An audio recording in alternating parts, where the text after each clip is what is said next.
দেখো এখন আমি কি রান্না করব, বোয়াল মাছ রান্না করব। আর বোয়াল মাছ তো প্রচণ্ড ফাটে। তো দেখো তেল আমার হয়ে গেছে, তেলের মধ্যে এবারে মাছগুলোকে ছাড়বো।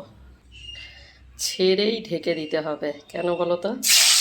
বোয়াল মাছ তাড়াতাড়ি করে ছেড়ে দেখছো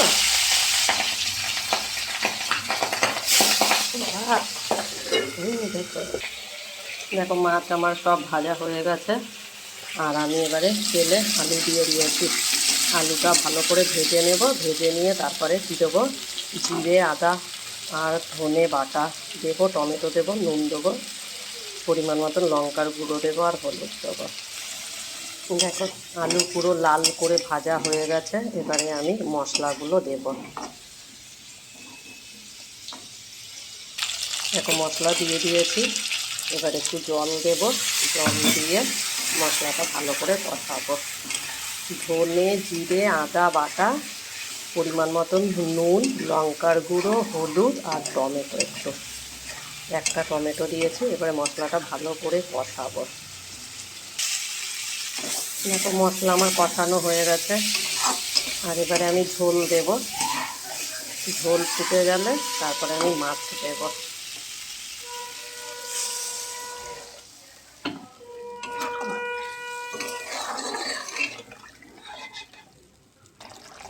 দেখো মাছের ঝোল আমার ফুটছে, আর আলু মশলা কষাতে কষাতেই সিদ্ধ হয়ে গেছে।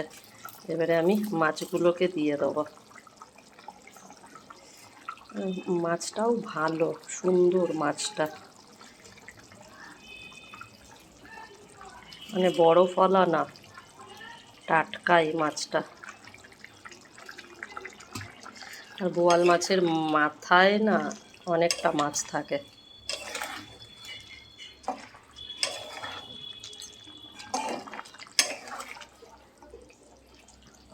এবারে ভালো করে ফুটবে, তারপরে আমি মাছের ঝোলটা নামিয়ে নেবো বন্ধুরা।